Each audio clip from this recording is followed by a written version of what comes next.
Hello বন্ধুরা, আমি এখন নেটফ্লিক্সে রিলিজ হওয়ার টেস্ট বলে একটা তামিল সিনেমার রিভিউ করতে চলেছি, যেটা আমি হিন্দিটা ভার্সনে দেখলাম।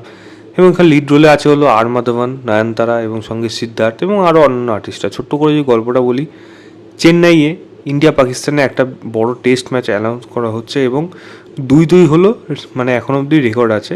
এবং ফাইনাল টেস্টটা হলো চেন্নাইতে হবে। সেখানে একজন বড় ব্যাটসম্যান যে রোলটা প্লে করছে সিদ্ধার্থ, তার শেষ টেস্ট ম্যাচ হিসেবে সেখানে খেলতে নামবে এবং তার ছেলেকে হঠাৎ করে কেউ কিডন্যাপ করে নিচ্ছে। এবং কিডন্যাপ করে নেওয়ার পর তার উপর কী কী কথা আসছে, কারণ তাকে স্বাভাবিক বুকিরা ধরবে।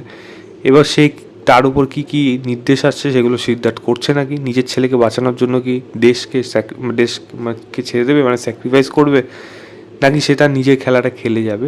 আর মাধবন যে একজন সায়েন্টিস্ট, তার যে ক্রাইসিসগুলো রয়েছে এই গল্পের মধ্যে সেগুলো কীভাবে ফুটে আসছে। এবং নয়নতারা, যারও একটা নিজস্ব ক্রাইসিস আছে, সেটা এই গল্পের মধ্যে কীভাবে আসছে। এবং একটা টেস্ট ম্যাচকে কেন্দ্র করে এই তিনটে মানুষের লাইফ সার্কেল কীভাবে ঘোরাঘুরি করছে, এর থেকে বেশি জানতে হলে আপনাকে নেটফ্লিক্সে গিয়ে প্রায় 2.5 ঘন্টার কাছাকাছি এই সিনেমাটা দেখতে হবে।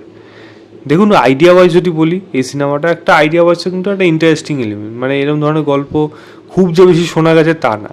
একটা বড় প্লেয়ার, তার কিডন্যাপ যদি হয়ে যায় বা তার ফ্যামিলি কোনো মেম্বার কিডন্যাপ হয়ে যায়, এর মধ্যে খুব একটা সচরাচর শোনা যায় না। ঢিসুম বলে একটা সিনেমা এসেছিল, সেখানে মানে বিরাজ শর্মা না কিছু এর নাম ছিল এরকম, যেটা আমাদের সাকিব প্লে করেছিল। বিরাট কোহলি কাইন্ড অফ একটা ওরকম টাইপের একটা ক্যারেক্টার ওখানে ক্রিয়েট করা হয়েছিল এবং সে কিডন্যাপ হয়ে গেছে, ফাইনাল ম্যাচ খেলতে পারবে না এরকমভাবে। তো সেখানে একটা কনভিন্সিং বিশ্বাস ছিল যে একটা ভালো প্লেয়ারকে তারা কিডন্যাপ করেছে, সেরকমভাবেই যাতে সে খেলতে না পারে, তাহলে ফাইনাল অপোনেন্ট টিম জিতে যাবে। এখানেও সেরকমই একটা দাবা খেলতে গেছে যে এরকম তার ছেলেকে কিডন্যাপ করানো হচ্ছে যাতে তার বাবা ভালো খেলতে না পারে। এবার কথা হলো, এই গল্পের আইডিয়া ওয়াইজ সেটা কিন্তু বেশ ইন্টারেস্টিং, সেটা কিন্তু খারাপ লাগবে না, কিন্তু এক্সিকিউশন ওয়াইজ গল্পটা কিন্তু ভালো হয়ে ওঠেনি।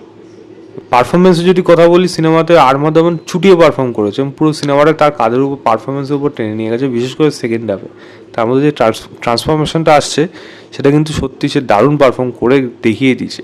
মাঝে মাঝে শয়তানের মতো লাগছিল, তো সেগুলো কিন্তু সেখানে সে বেশ ভালো অভিনয় করে গেছে। নয়নতারার কথা বলি, সেও ইমোশনাল সিনে বেশ ভালো, তার পারফরমেন্সও ভালো লাগবে, সিদ্ধার্থের পারফরমেন্সও ভালো লাগবে। যে যেরকম জায়গা পেয়েছে, ছোট ছোট রোল হলেও ভালো করবে। তার যে ছেলের যে রোলটা প্লে করেছে সিদ্ধার্থের ছেলে, তারও পারফরমেন্স ভালো লাগবে। সিদ্ধার্থের ওয়াইফ ছোট্ট রোলে আছে, তো বাট তার পারফরমেন্স ভালো লাগবে। তো পারফরমেন্স নিয়ে কোনো খামতি নেই, কিন্তু বিশ্বাস করুন এর থেকে বেশি আর এই সিনেমার মধ্যে সেরকম কিচ্ছু নেই। মেন প্রবলেম হয়ে গেছে এই সিনেমাটার চিত্রনাট্য, গল্প, রাইটিং, এখানেই হয়ে গেছে মেন গলদ। কোনো জিনিস ডিটেলে যাওয়া হয়নি, ইন ডেপথে যাওয়া হয়নি, যার জন্য গল্পটা আপছাড়া খাপছাড়া লেগেছে। কখনো এই ঘটনা ঘটছে, হঠাৎ মাঝখানে মনে হচ্ছে এতটা কোনো কিছু সিন নেই, তো কেন নেই, তো কোথায় গেল সেই ব্যাপারগুলো, সেইগুলো বারবার আপনার মনে হবে। একটা টেস্ট ম্যাচকে কেন্দ্র করে যা যা ঘটনা ঘটছে, বুকিয়া যেভাবে ফোন করছে, যা কিছু হচ্ছে, তার মধ্যে আপনি প্রচণ্ড লজিকের অভাব পাবেন। এক হতে পারে এটা মানে over the top, out of the world এরকম টাইপের গল্প হতে পারে, বাট সেটাও না, সেটা রিয়েলিস্টিক অ্যাপ্রোচে দেখানোর চেষ্টা করছে। তাহলে ব্যাপারটার মধ্যে একটা ব্যালেন্স রাখুক বা একটা মেনটেন করুক। আপনি এমন এমন জিনিস দেখাচ্ছেন যেটা কোনোভাবেই সম্ভব না, সেটা কীভাবে হবে। এবং সিদ্ধার্থের যে ক্যারেক্টারটা, সে তো একজন অফ ফর্মের প্লেয়ার, সে লাস্ট ম্যাচে পারফর্ম করবে কিনা কোনো ঠিক নেই।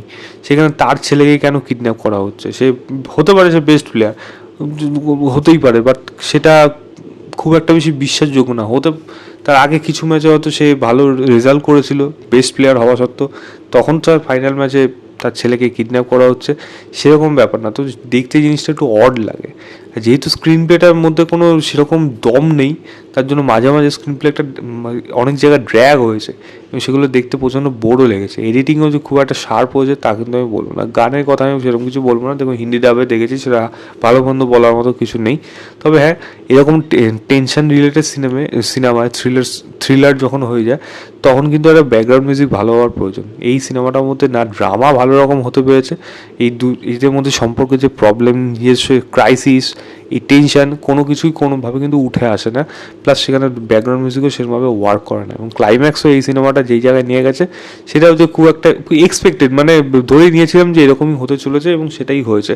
মানে এটা অ্যাটলিস্ট এরকম ধরনের আর্টিস্টরা যে এরকম ধরনের স্ক্রিপ্ট চয়েস করবে, এটা আশা করা যায় না। এগুলো অন্যান্য যে কোনো মানে মানে এ লিস্টেড আর্টিস্ট এরকম ধরনের গল্প সিলেক্ট করবে সেটা আশা করা যায় না। সেটাই একটা ডিসঅ্যাপয়েন্টমেন্টের জায়গা এই সিনেমাটার জন্য। কারণ সিনেমাটার মধ্যে দেখার মতো আর কিছু নেই। আইডিয়া ওয়াইজ, স্টোরি ওয়াইজ ভালো থেকে গেল, পারফরমেন্স ভালো থেকে গেল, বাকি একটা জিনিসও ভালো থাকলো না, যেটাই কিন্তু এই সিনেমাটাকে একটা বিলো অ্যাভারেজ সিনেমা বা একটা খারাপ অ্যাটেম্পট হিসেবে আমার কাছে থেকে যাবে। আমি ম্যাক্সিমাম এই সিনেমাটাকে হয়তো 1.5 কি 2 দেবো আউট অফ 5।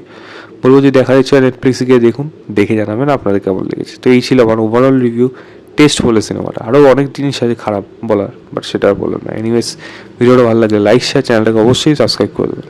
বাই।